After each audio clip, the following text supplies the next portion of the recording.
Bonsoir à tous. Je me trouve actuellement en Bretagne, à l'orée de la forêt de Pimpon, qu'on appelle aussi forêt de Brécélier ou Brocéliande. Et je m'apprête à rejoindre le tombeau de Merlin, qui en fait est un monument mégalithique assez petit, qui date de 2500 à 2000 avant Jésus-Christ. Et puis je pense faire une séance là-bas. Voilà. Donc vous allez m'accompagner pendant ma petite marche. Et puis bien sûr, si c'est trop long pour atteindre le tombeau de Merlin, eh bien j'accélérerai le mouvement sur la caméra. Voilà, au montage.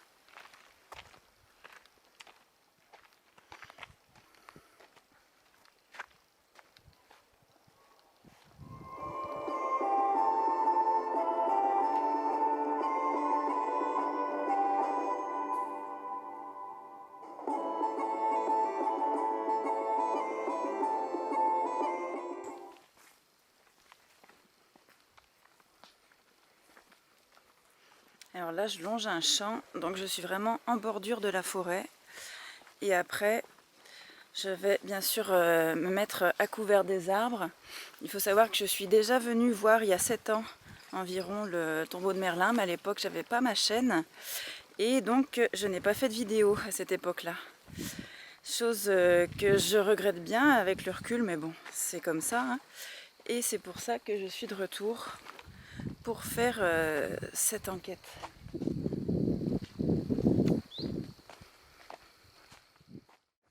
Alors j'ai un petit livre sur Brocéliande à la main et je me propose de vous expliquer un petit peu de quoi il s'agit là, ce qu'on va voir. Le tombeau du personnage Merlin, entre autres. Donc Merlin, ça viendrait du gallois Myrdine, qui veut dire né de la mer. Et on raconte dans l'histoire qu'il existait deux Merlins. Un Merlin donc historique, Merlinus ambrosius, et un Merlin légendaire, Merlinus sylvester. Sylvester, en fait, ça veut dire de la forêt. Alors, en fait, ce serait une image d'un même personnage, d'une même personne, mais qui est double, en fait, qui a un bon et un mauvais côté. Donc, il était très célèbre en Grande-Bretagne, bien avant la légende arthurienne. Il serait plus un personnage relatif au monde celte, finalement, que relatif à la légende arthurienne au départ. Et puis après, bien sûr, il a été associé par la suite par le biais d'auteurs comme alors là j'ai un exemple d'auteur Robert de Boron par exemple, qui l'intègre à la légende du Graal. Alors il supervise la création de la table ronde, il vole et voit au-delà des apparences, il est dans l'imaginaire médiéval bien sûr, et c'est un pont entre la tradition païenne et la chrétienté, pardon. Effectivement, alors, on est sur une période dans les légendes arthuriennes où on a l'essor de la chrétienté dans le monde occidental, mais en même temps les anciennes religions sont encore vivantes. Et là on en revient au fait que Merlin est une personne entre conscience et sensibilité avec deux facettes. Alors le tombeau de Merlin, c'est vraiment une sépulture apparemment, ça a été reconnu, mais donc comme je vous disais tout à l'heure, érigé en 2500 à 2000 avant Jésus-Christ. Alors c'est un lieu qui laisse place à un culte, hein. Les gens font des offrandes à cet endroit, donc on trouvera sûrement des petites choses. Je sais qu'il y a 7 ans j'avais trouvé des très belles petites choses faites avec des plantes, c'était très joli. On verra cette fois ce que ça donne. Alors on raconte aussi que pour ce qui est de la légende de Merlin, il a à la fois différentes naissances et quelles que soient les versions, il finit toujours par être enserré par son élève la plus douée qui était Viviane, la Dame du Lac. Enfin, on l'associe souvent à la Dame du Lac.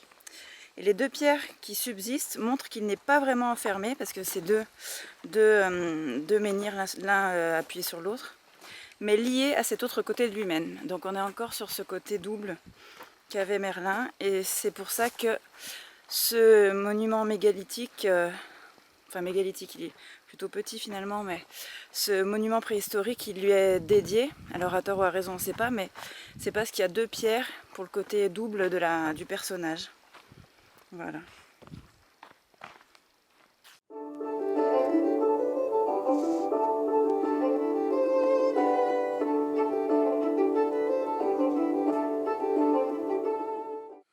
Alors c'est bizarre là. Putain, ça commence. Alors c'est bizarre. Est-ce que c'est que je faisais pas attention? Je trouve plus le sentier. Ça c'est quoi? Ça c'est un truc de gros rotoculteur. Je vais revenir un peu sur mes pas.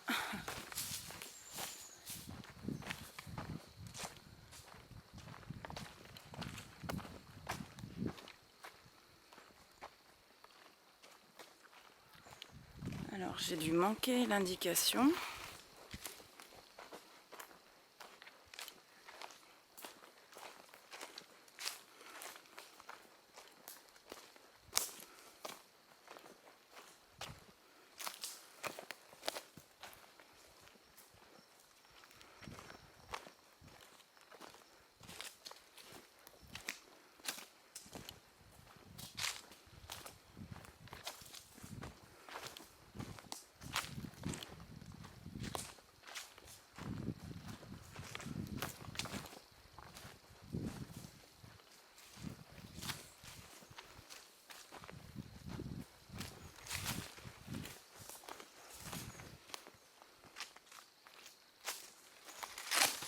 C'est bizarre ça. Hop. Je vais revenir sur mes pas.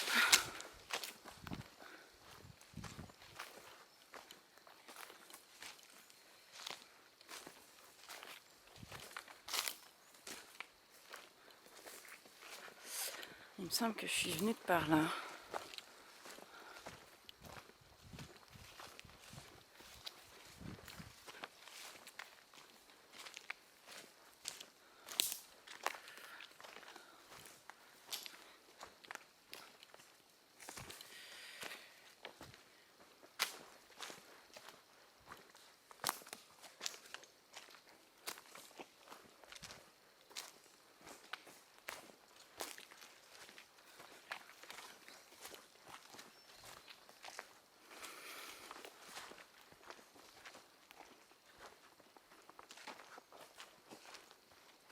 J'essaie de regarder si je vois pas des signes sur les arbres.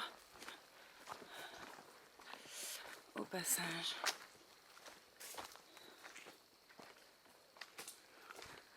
Ah, ça y est, je crois que c'est le sentier initial. Je commençais à me dire, mais qu'est-ce que je fous là? Ouais. Ok. Là, on a une flèche, mais ça n'a rien à voir. Probablement.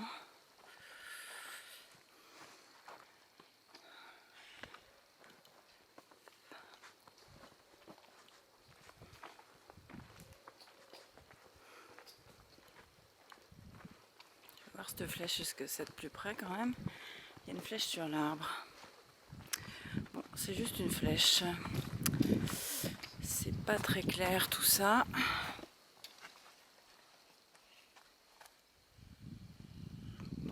Je vais vérifier et si je trouve rien, ben, faudra que j'essaye autrement.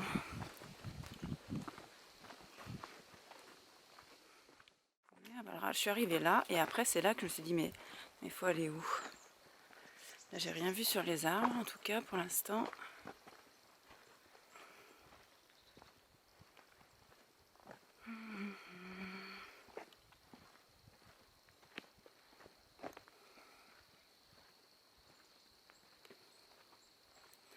Non, bah clairement il n'y a rien là. Ok, bon, et ben c'est pas grave.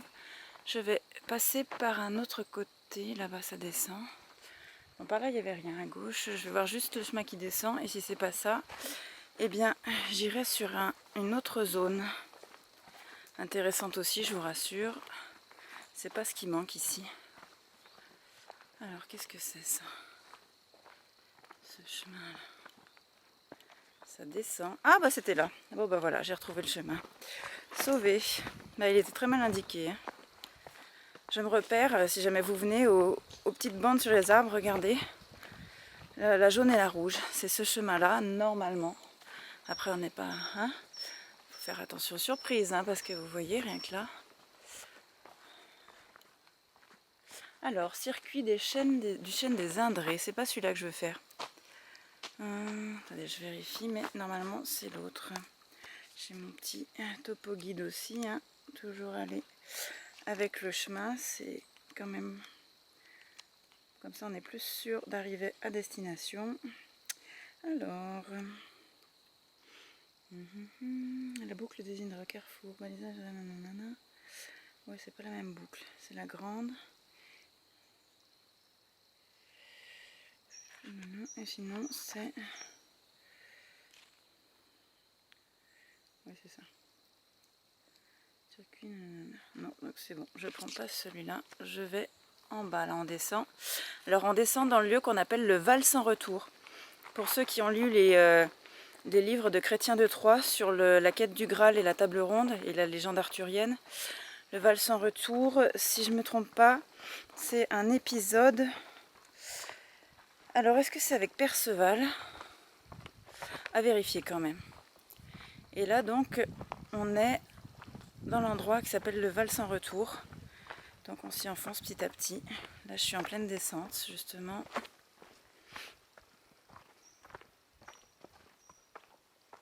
Je vous filme un petit peu ça.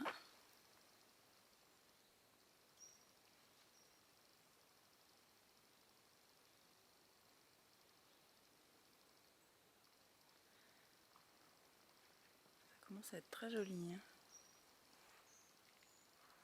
Là je suis déjà un peu descendue.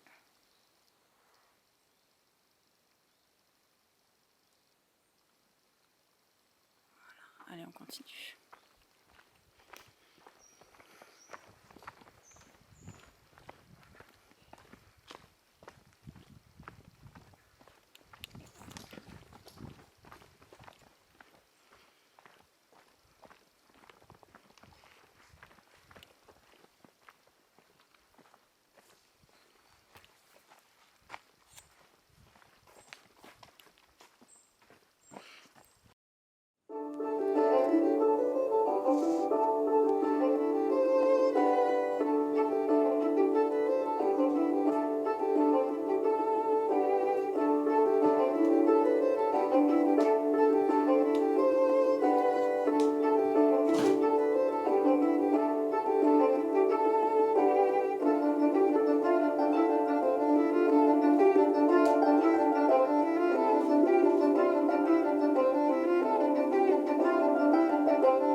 Alors juste quand j'entamais la remontée du Val sans retour, il y a l'enregistrement qui s'est arrêté.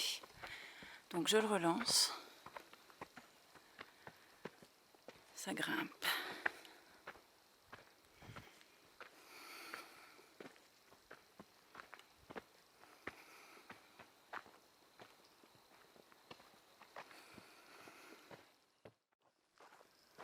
Alors la forêt devient un peu plus sombre à ce stade-là. Les arbres sont plus hauts avec plus de ramures, plus de feuillage. Je m'enfonce un petit peu plus dans la forêt en fait, forcément.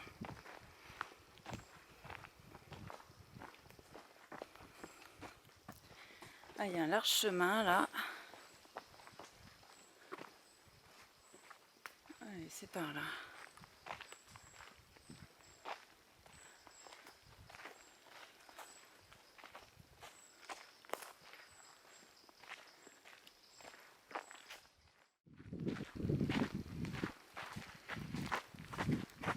Ah, il y a des roches de ce côté. Quelques-unes. C'est pas des roches mégalithiques, mais on voit que c'est du granit, je pense.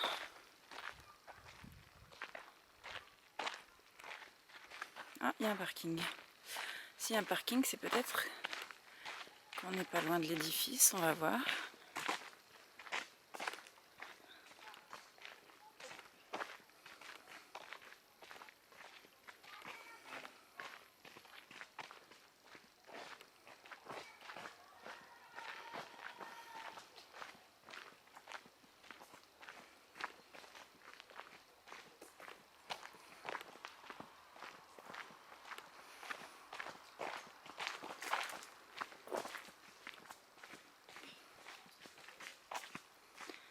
cours d'eau à sec là.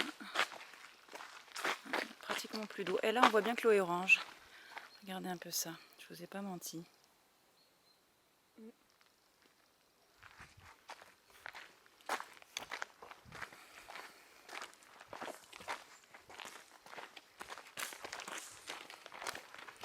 Alors où sommes-nous?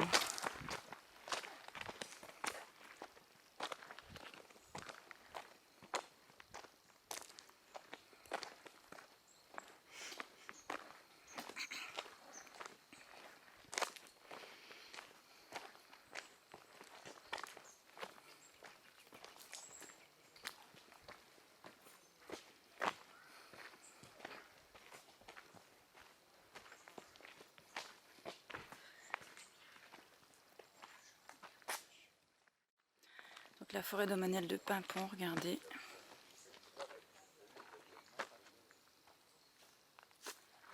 Alors, je vais voir s'il n'y a pas d'indication. Ah, il y a quelque chose là-bas.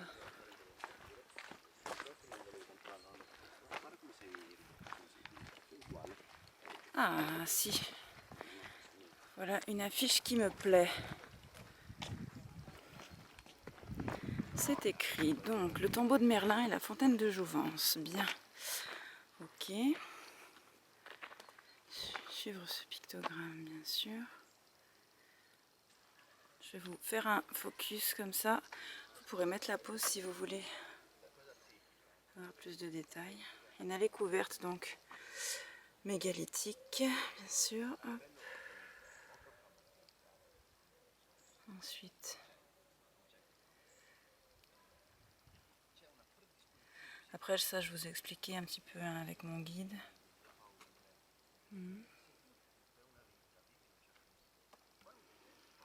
Et là, la fontaine de Jouvence. Les eaux bénéfiques. Oui, il lui attribue des vertus, bien sûr, bon, de rajeunissement, comme chacun sait, puis aussi curatrice ou purificatrice, ça je l'avais lu. Voilà.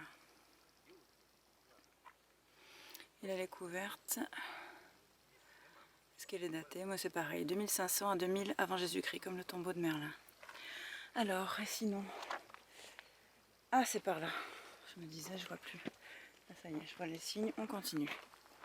Elles ne disent pas à combien de kilomètres c'est.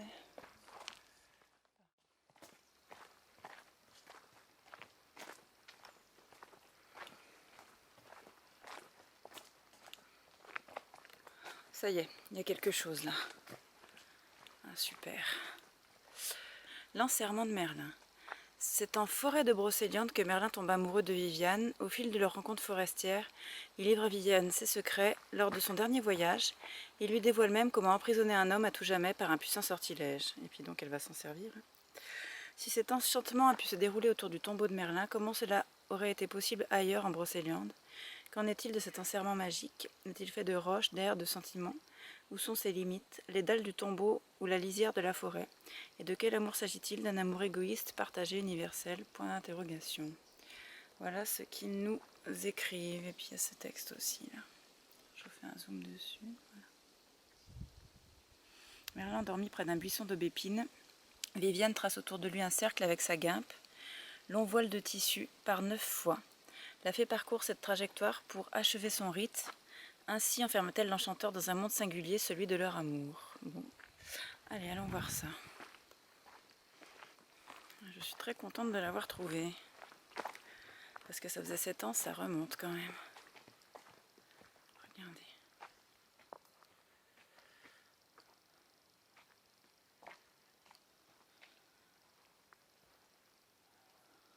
C'est là. Ah, il y a une petite offrande ici. Je pense que je vais essayer d'en faire une, c'est une fleur.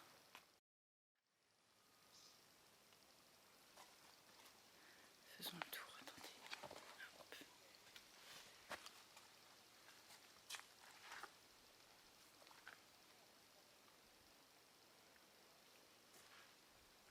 Alors voilà les deux pierres qui sont l'une contre l'autre.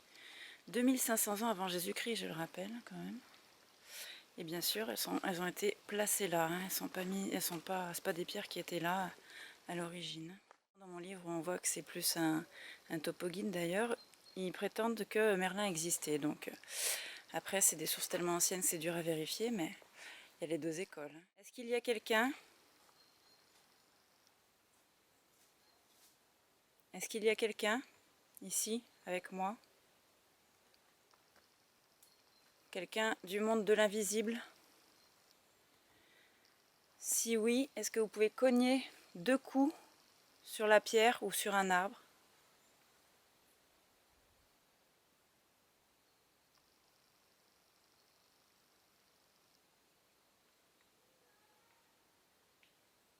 Alors là, j'entends plein de petits coups. C'est peut-être un oiseau. 2 coups simplement, s'il vous plaît, si vous êtes là.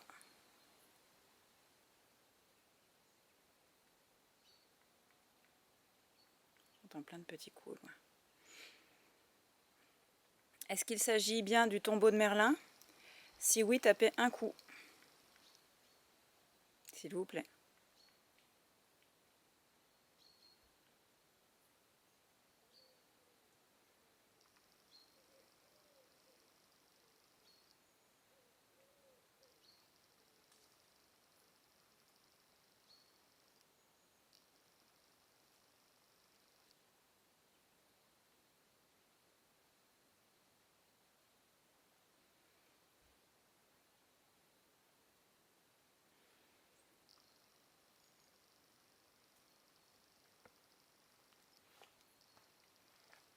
Une petite pierre ici aussi. Je sais pas ce que c'est.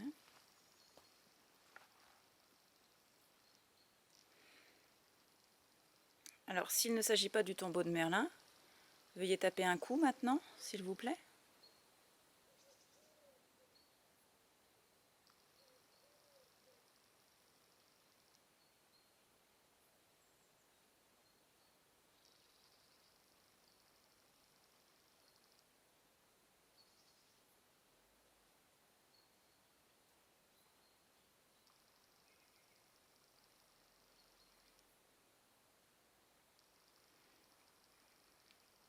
Alors, je vais faire une petite offrande. Merci, quoi qu'il en soit.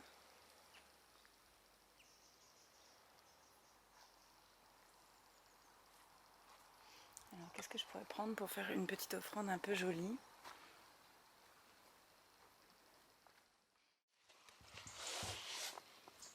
Alors, voilà, j'ai récupéré du lierre. Donc, je vais en faire une petite couronne que je vais placer sur la pierre. La mégalithique, ça me paraît un peu exagéré, mais la pierre dressée préhistorique en tout cas. Les 2 pierres. Voilà. Alors, je vais encore poser la caméra, désolée, pour placer mon offrande. Je me tourne là comme ça, voilà. Oups, ça c'est mon livre, mince. J'ai fait une offrande. Si ça vous plaît, tapez un coup, s'il vous plaît, dans un arbre assez fort ou dans la pierre, si vous le pouvez.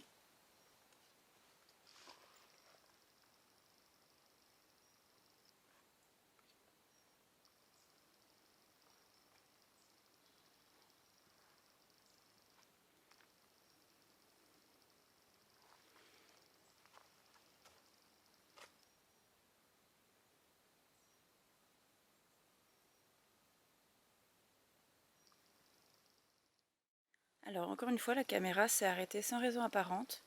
Je venais de me fixer sur la 2e pierre. Là, je bougeais plus la caméra. Je pensais à rien en particulier et ça s'est arrêté. Comme quand je remontais du vol sans retour, si je ne me trompe pas. Je crois que c'était en montant. Alors, je suis en train de filmer sur le chemin pour voir si dans les environs il y a des ondes électromagnétiques puissantes. C'est pour ça que j'ai installé, et ben voilà, il y en a là. C'est pour ça que j'ai installé le K2, j'allais dire. Alors on est près d'un cours d'eau, comme vous pouvez l'entendre. J'essaie de repasser au même endroit.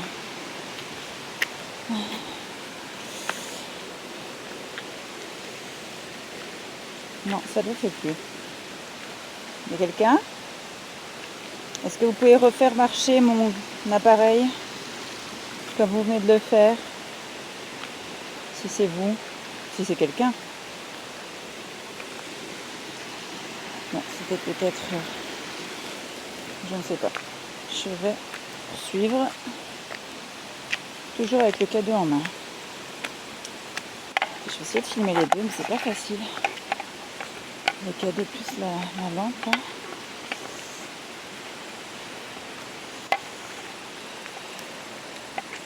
Je suis même plus sûre que ça filmait lorsqu'il s'est déclenché. Ah, là il vient de se déclencher. Là. Tellement que je le vois.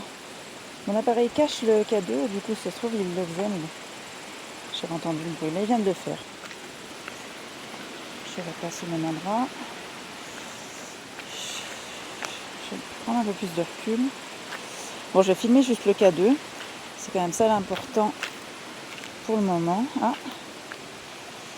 à voir, je me demande si ça va pas clignoter. Là. Des fois je regarde pas. Et puis du coup, c'est là que ça... C'est comme s'il n'y a pas beaucoup de... Si ça va pas dans les rouges, ça ne fait pas de bruit. Forcément, si je regarde la route, eh bien, c'est plus compliqué. Bon, allez, je continue. On va bien voir. Je filme plutôt la lumière du K2 plutôt que le chemin, du coup. J'ai pas trop le choix.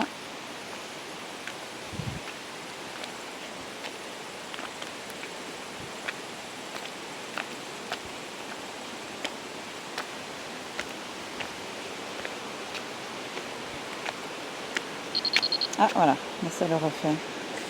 C'est à peu près toutes ces 5 secondes. Ah, mais quand même.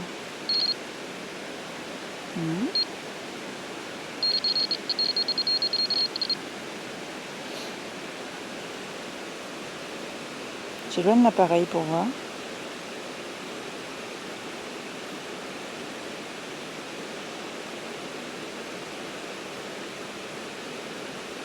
Si c'est vous qui utilisez mon appareil, veuillez le refaire s'il vous plaît dans... Ah, merci. Alors, je posais quelques petites questions.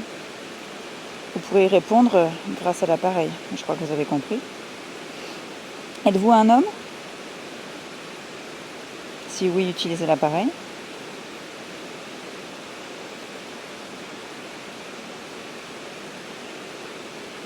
Êtes-vous une femme? Êtes-vous un enfant? Je laisse peut-être pas assez de temps entre les réponses, pardon. Ah, j'ai eu un genre de semblant de réponse. Pour dire que je laissais pas assez de temps peut-être.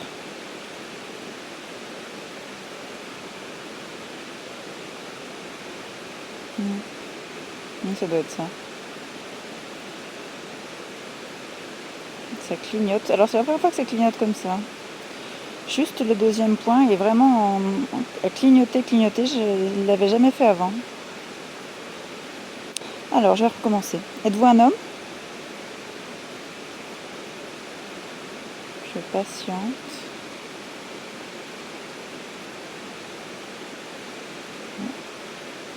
Ah voilà. Je vais attendre quelques instants sans rien dire pour voir. Je suis peut-être à un endroit où il y a des fortes ondes électromagnétiques aussi, pour une raison que je ne connais pas. Donc je vais voir si ça arrive régulièrement.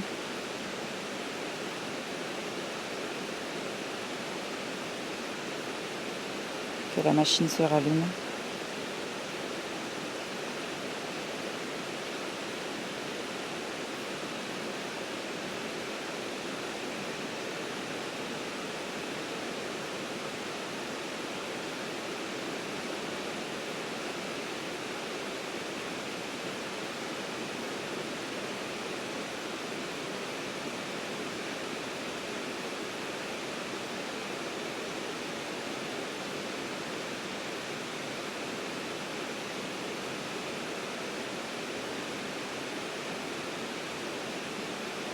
Il n'y a rien.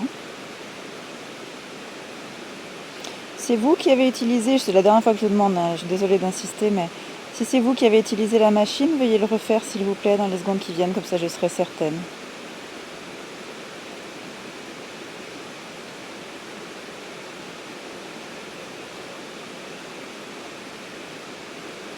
C'est pour être vraiment sûr.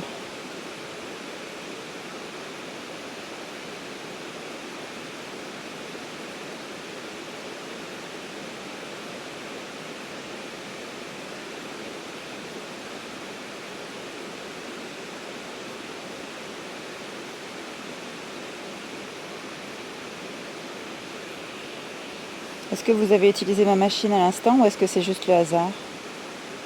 Si c'est bien vous, veuillez la réutiliser s'il vous plaît.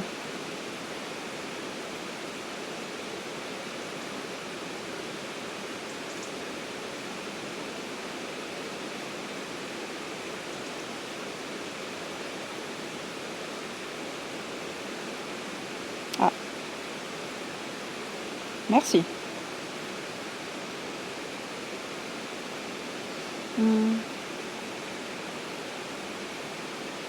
Ça fait longtemps que vous êtes dans ce lieu? Si oui, veuillez rallumer la petite machine s'il vous plaît. Enfin longtemps selon vous, hein, bien sûr.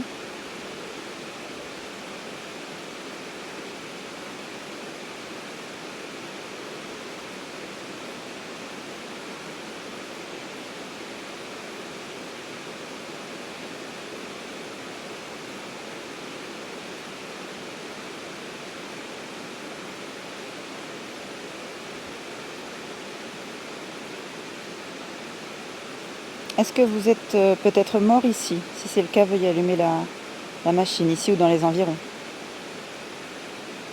S'il vous plaît. Veuillez allumer la machine s'il vous plaît, bien sûr.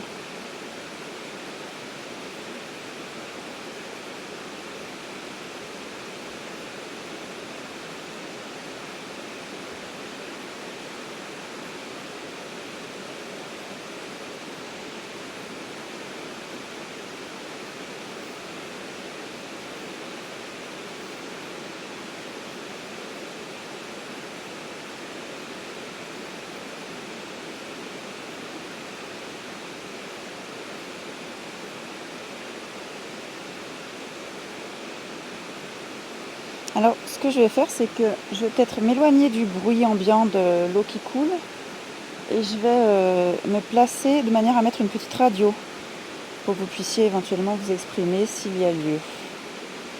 Voilà, je vous demande un petit instant, je repars.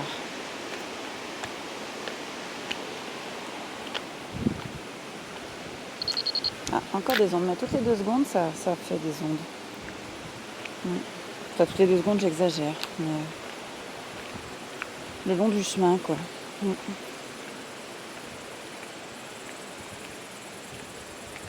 vais prendre un endroit où il y a un peu moins de bruit ambiant. Parce que sinon, la radio, ça risque de pas donner grand-chose. Les ondes AM.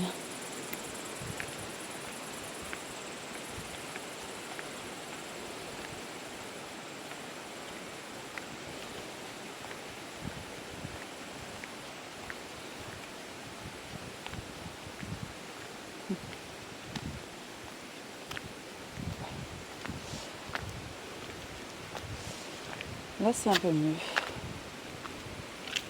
J'ai un endroit pour poser mes affaires. Petit instant. Alors voilà, j'ai installé plus de matériel, à savoir, je vais montrer avec ma lampe, il y a toujours le K2, le petit détecteur de mouvement qui fonctionne comme ceci. Voilà, on passe devant, donc je le mets sur dos à moi, hein. Ça quand je bouge ça ne le déclenche pas. Et puis ma petite radio que je vais utiliser. Donc, ah tiens, le K2 clignote un petit peu. Bon, allez, c'est parti. Je vais faire tourner la petite radio, exprimez-vous si vous en avez le loisir et l'envie bien sûr. Donnez des informations sur vous par exemple, s'il vous plaît.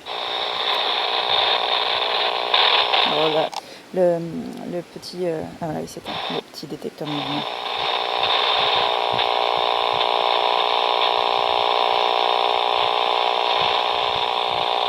Je vais faire défiler les ondes.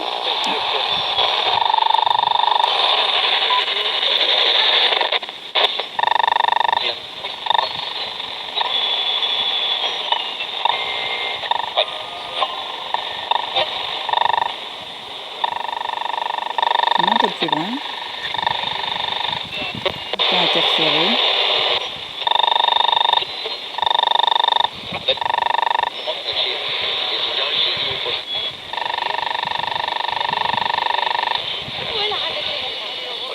mettre la lampe de façon à ce qu'on voit mieux les appareils. Parce que là c'est mieux, bof bof. Ah, là, peut-être un peu par là. Oui, bof. Bon, c'est déjà mieux. Un peu mieux, on va dire.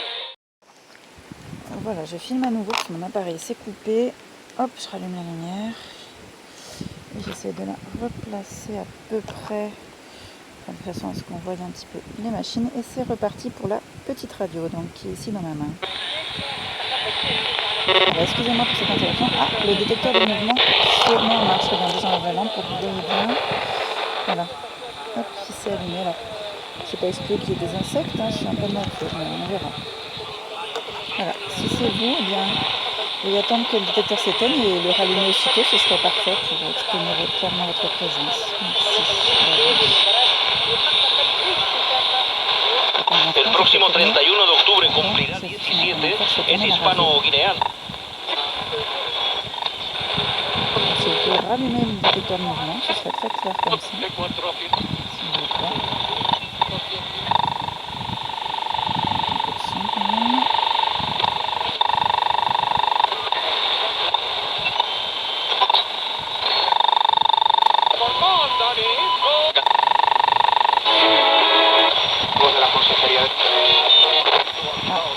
Le cadeau qui s'allume un petit peu.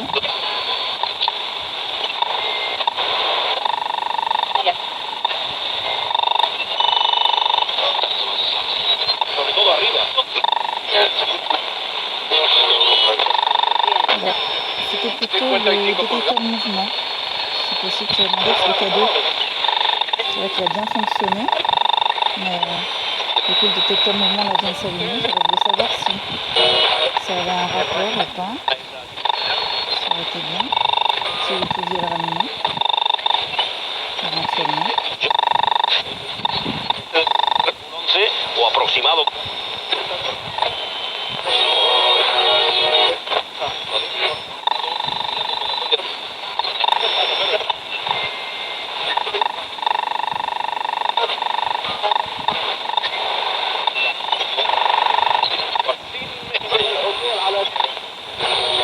Le cadeau qui se rallume. Je m'éloigne. Ah, bah tiens, le détecteur de mouvement. Après, ça a retardé. Alors j'essaie de tenir le cadeau le plus loin possible de ma lampe. Je pense pas que ce soit ça, je vois pas pourquoi les lampes. Je me renseignerai quand même.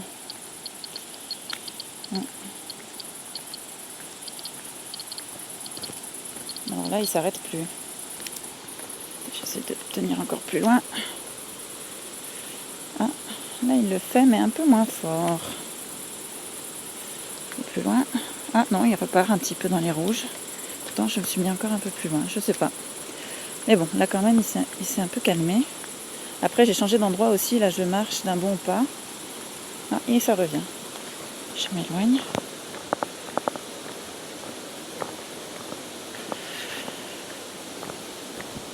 Je vais passer par là. Hop. Ouais, je vais passer par là, c'est mieux. Je fasse attention de ne pas rouler parce que de ne pas tomber. Vu que je regarde le K2, l'écran, je regarde pas trop mes pieds. En tout cas, il a rarement été aussi actif le K2, ça c'est sûr. Oups. Alors, il y a des marches et des pierres, donc je peux pas très bien cadrer, désolée d'avance.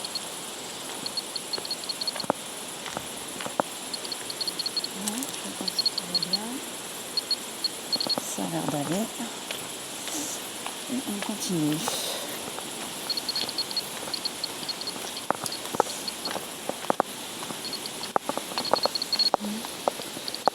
Je regarde aussi les coins sombres vite fait parce que bon là tout est sombre maintenant. Mais...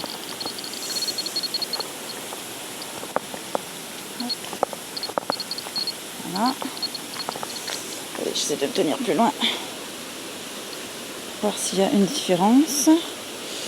Après voilà, je me déplace en même temps comme je disais. Donc bon.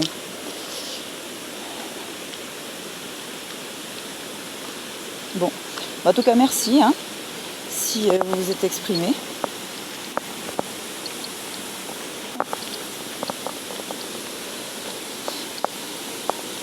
Là. je glisse un peu. Le K2 est très en forme là. Là, je me rapproche d'un point d'eau, on dit que c'est favorable. J'ai des moustiques sur le visage aussi. Mais là-haut, j'étais plus loin et ça faisait pareil. Pardon, je cadre plus. Ah, ça vient de s'arrêter d'un coup. Étonnant. Et je vais repasser par cet endroit.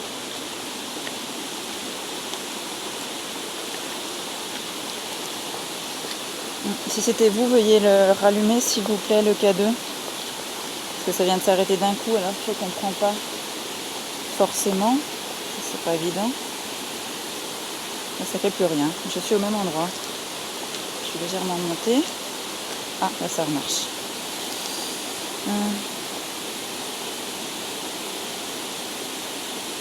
D'accord. Bon ben merci dans tous les cas. Merci beaucoup. Je vous demanderai bien sûr de ne pas me suivre. Et puis je vous remercie.